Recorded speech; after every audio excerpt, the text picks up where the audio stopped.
Have you ever wondered how you can get more out of your iPad Air 5? Today I'm going to show you some awesome accessories, including this one that I was super curious about. I wasn't sure whether it was going to work, but it's actually great. Now, the first thing I recommend that you do is protect your iPad. And I've been using a couple of cases from ESR, and one of which has a feature that I've never seen before.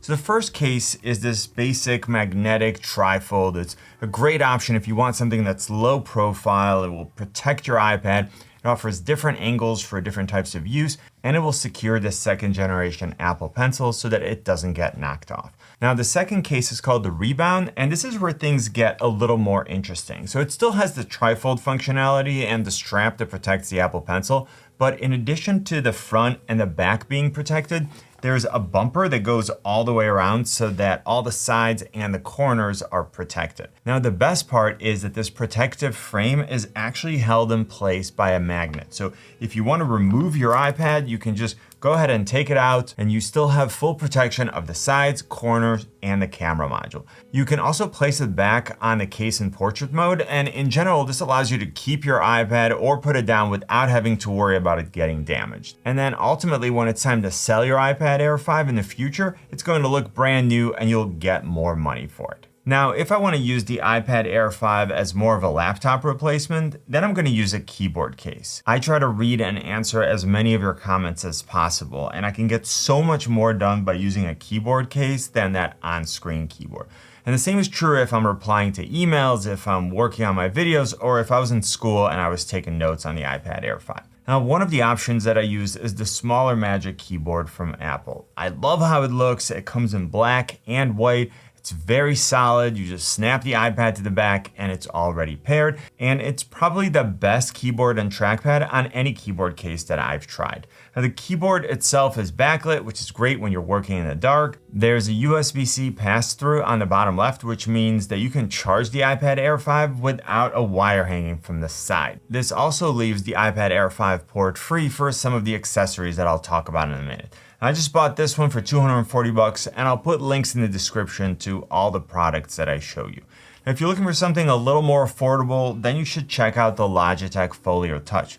It has a different design and you're getting additional protection for the sides and the corner, just like with one of the cases that I showed you. It has a strap that secures the Apple Pencil, and it has 4 different modes for typing, sketching, viewing, and reading. I also really like the row of shortcut/function keys, which lets you do things like go to the home screen, control screen brightness, show or hide the on-screen keyboard, bring up iPadOS search, and control key brightness. And if you want to see a more detailed comparison of these 2 keyboards, I'll put a link to that video at the end of this one and in the description. Now, if you're working at your desk and you want an even more comfortable setup, then you can pair a dedicated keyboard and a mouse, and there's a ton of great options up there. For a keyboard, I've been using the Keychron K3 and K12. Like, both are really nice, affordable mechanical keyboards, and they're super comfortable to type on.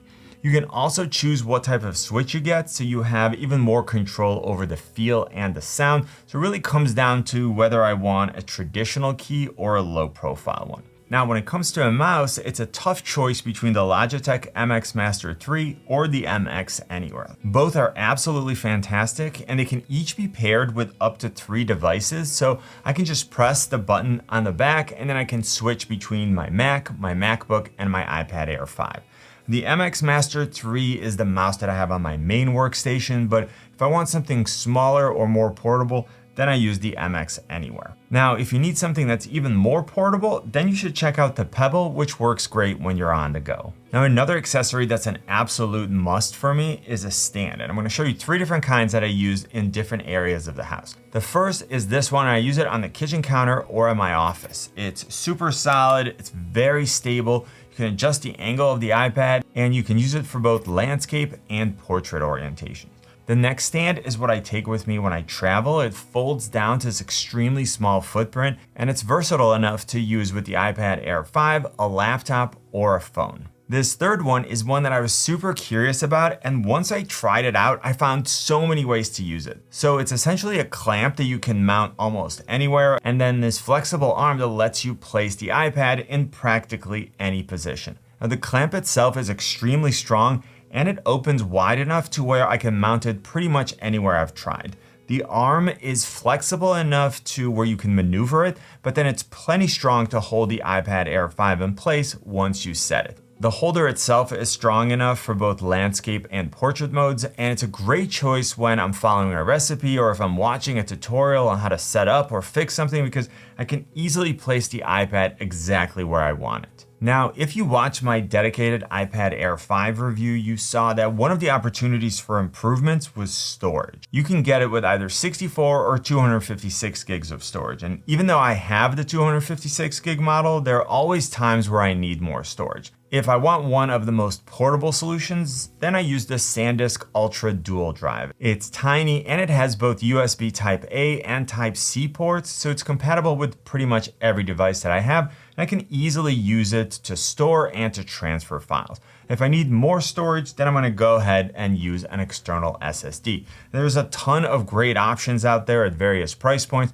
so it comes down to how much storage you need, how fast you need it to be, and then your budget. I'm now using the SanDisk Extreme Pro V2 and the Samsung T7. Both are small, light, and extremely fast. Now, some SSD drives won't come with a USB Type-C cable. That might be one of the reasons you'll want to pick up a USB-C hub. Now, there are two types that I like to use. This one from Satechi plugs in and then sits right against the device. Then this other one has a short cable that sort of hangs off of the side. Now, I usually choose a hub based on the type of ports that I need, and I like to add a headphone jack, an HDMI port, an Ethernet port, and then a USB Type-A and USB Type-C port. I still have a few other excellent accessories to show you, but you may be thinking, like, how do I organize all of these and how do I take them with me? Now, one of my favorite solutions is the TOMTOC Padfolio, which is a 2-in-1 protective case and tech bag. And I always get questions about this, so the answer is yes, this will work whether or not you're using a case, and even if you're using one of the keyboard cases that I showed you. Now, the iPad compartment is separated from the rest of the accessories with a rigid divider that's covered with this velvety fabric to prevent scratches. On the other side of the divider, there's a panel with multiple elastic straps for different types of accessories. And I love the fact that there are different size straps, so you can choose what you want to put where.